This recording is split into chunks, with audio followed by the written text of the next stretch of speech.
안녕하세요. 얼굴 없는 남자 워치 매거진입니다. 자, 오늘은 시계 사설 수리에 대해서 바로 알기 시간입니다. 자, 이전에 제 히트작이었죠. 영상 총 2편에 걸쳐서 1편에서는 빈티지 롤렉스를 사설 수리 업체에 가져가서 오버홀 및 폴리싱, 복원 견적을 내었었고요. 2편은 3주 후에 그 시계를 찾은 다음에 어떻게 바뀌었나 보여드렸었습니다. 자, 여기까진 좋았는데요.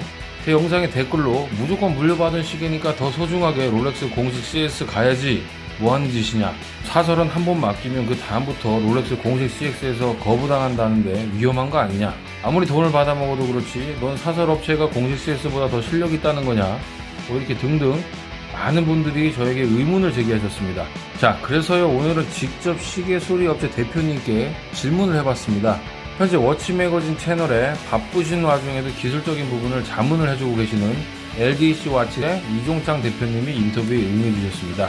진짜 밀려드는 주문에 바쁘셔서 아주 짧은 인터뷰였는데요. 그래서 핵심적인 두 가지만 우선 질문을 해보았습니다. 첫 번째로는요, 오버홀이나 복원 시 부품을 교체해야 될 때 정품을 쓰지 않고 다른 파츠를 쓰시는지, 두 번째로 사설업체 에타나 셀리타 같은 범용 부분은 맡겨도 되는데 인하우스는 맡기면 안 된다는 편견이 있는데 어떻게 생각하시는지 제가 질문을 해보았습니다.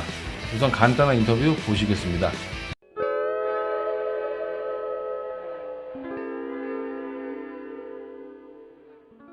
86년도에 시작을 해서 학원에서 시작을 해서 기능대회에서 메달도 따고, 이랜드 그룹에 있는 로이드 시계에서 3년 정도 교육을 받고 수리를 하면서, 그러고 나서 그룹에서 한 10년 근무를 하고, 그리고 이제 그 스와치 그룹에서 10년 근무를 했어요.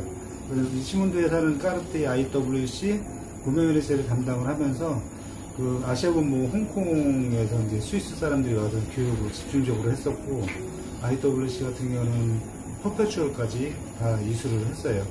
그러고 나서 이제 스와치 그룹 가서 오메가, 브레이게 이런 브랜드에 대해서 집중적으로 이제 담당을 하면서 스위스 본사 교육 받고, 그 교육 테스트 보고 다 통과해서 지금은 LG 스워치를 오픈해서 지금 운영을 하고 있습니다.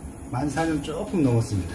부품에 대한 부분들은 모든 브랜드가 다 부품이 보유되는 건 아니에요. 본사에서만 나오는 게 있고, 저희가 또 구입을 할 수 있는 부속들이 따로 있어요. 뭐 그런 장난을 쳤다는 사장님들이 있다라고 얘기를 들었어요. 그런 부분 때문에 이제 기존에 계시는 이제 고객님들이 신뢰성이 사설은 많이 떨어지긴 했지만은, 요즘에는 그래도 많이 좋아지는 편이에요. 왜냐면 저희들도 부품을 스위스에서 다이렉트로 받을 수도 있고, 여러 가지 부품도 구할 수가 있어요. 중요한 것은 이런 사설에서 이제 사장님들이 양심적으로 정확하게 손님들한테 설명을 하고, 오리지널만 원하신다고 하면은 저희 쪽에는 수리를 못합니다라고 정확하게 얘기해 준다 그러면 손님들하고 오해 관계는 충분히 풀릴 거라고 예상이 되고요. 뭐 자신 있게 말씀드리지만 저희한테 가져오신다고 하면은 문제는 없어요. 30년 동안 각 회사에 다니면서 브랜드 교육을 다 받았거든요. 제가 받은 브랜드 캘리고만 해도 전 세계적으로 거의 다 받았다고 보시면, 스위스에서 인증을 해서 테스트를 받고 그 점수에 합당한 점수를 받아서 인증서를 받은 워치메이커라고 한다면은 뭐 나쁘지 않다라고 봐요. 뭐 유명하다라고만 볼 것이 아니라 정확히 그 워치메이커가 어떤 교육 수료를 받았고 어떻게 수리를 해왔는지에 대한 부분들이 확실하게. 자, 잘 보셨습니까?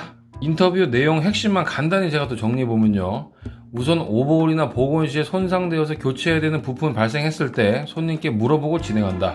다만 필요한 정식 부품이 수리시설 내에 보유되어 있지 않고 손님이 대체 부품을 원하지 않을 경우에는 공식 CS를 권한다. 그러므로 손님 모르게 대체품을 쓰는 일은 없다. 덧붙이면 최근에는 사설업체라도 스위스 해당 브랜드에서 웬만한 부품은 정품으로 다 수급이 된다.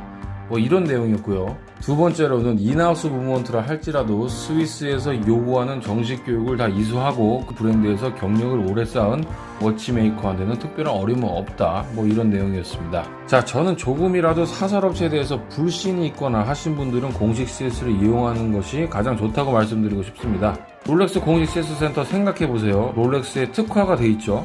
부품 다 있고요. 없으면 스위스에다 보내달라고 하면 바로 보내주고요. 또 그분들 뭐 합니까? 맨날 롤렉스만 고치지 않습니까? 여기보다 잘할 수가 있습니까?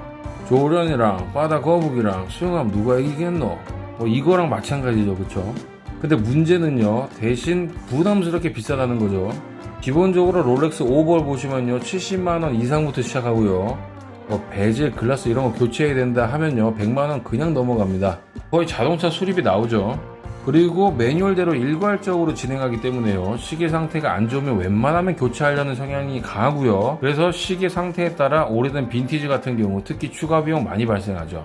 저는 주변에 빈티지 롤렉스 1601 190만원에 헐값을 샀다고 엄청 춤추다가 CS 센터 가서 오버홀 155만원 내신 분 봤습니다. 이어 반면에 뭡니까? 사설 수리업체 핵심은 가격이 싸고 맞춤형으로 디테일하게 할 수 있다, 뭐 이런 거죠, 그쵸? 다만 업체마다 수리하시는 분마다 잘하는 부분이 다르고 실력 차이가 존재할 수밖에 없다. 그래서 잘 고르는 것은 우리의 몫이다, 이렇게 보시면 되겠습니다. 자, 그리고 아까 말씀을 제가 안 드렸는데요, 롤렉스에 관한 건데요, 사설에서 만약에 부품을 정식 부품이 아닌 다른 것으로 교체했었다, 그러면 그 다음에 롤렉스 공식 CS 갔을 때 수리를 거부당하는가? 여기에 대한 말씀 드리겠습니다. 결론부터 말씀드리면 절대 아니고요. 예를 들어서 사설업체에서 글라스나 베젤을 정품이 아닌 것으로 싸게 교체한 뒤에 롤렉스 공식 CS를 가시면요, 진짜랑 너무 똑같아서 안 걸렸다 이러면 그냥 해주죠. 근데 만약에 딱 걸리면은 그 교체했던 부분을 롤렉스 정품으로 다시 원래대로 구입해서 복구하는 조건으로 오버홀 수리 다 됩니다. 롤렉스 CS 센터가 무슨 미국 입국 심사도 아니고요, 그렇게 까다롭게 굴지는 않겠죠. 자, 결국 가장 중요한 것은 여러분이 어디에다가 초점을 두고 계시는가겠죠. 몇십만원을 최대한 아끼면서 시계를 오버홀 및 폴리싱 복원을 해보겠다, 잘하는 사설을 알아보시는 게 좋은 거고요. 시계가 얼마짜린데 몇십만을 아끼냐, 무조건 공식 CS만 간다 하시는 분은 무조건 공식 가시는 게 맞습니다. 참고로 말씀드리면요, 의외로 비싼 시계인데도 사설에 맡기시는 분들이 생각보다 많습니다. 그래도 아직은 통계상으로 고가 시계에는 공식 CS 센터 이용하는 분들이 훨씬 많다. 특히 백화점에서 선골로 직접 산 시계는 공식 CS를 이용하려는 성향이 높다는 점 알려드리고요. 순수 혈통 지키기 이런 심리라고 해야 될까요? 역시 한국은 아직 양반 사회인가 봅니다. 이상으로 워치 매거진이었습니다. 시청해주셔서 감사합니다.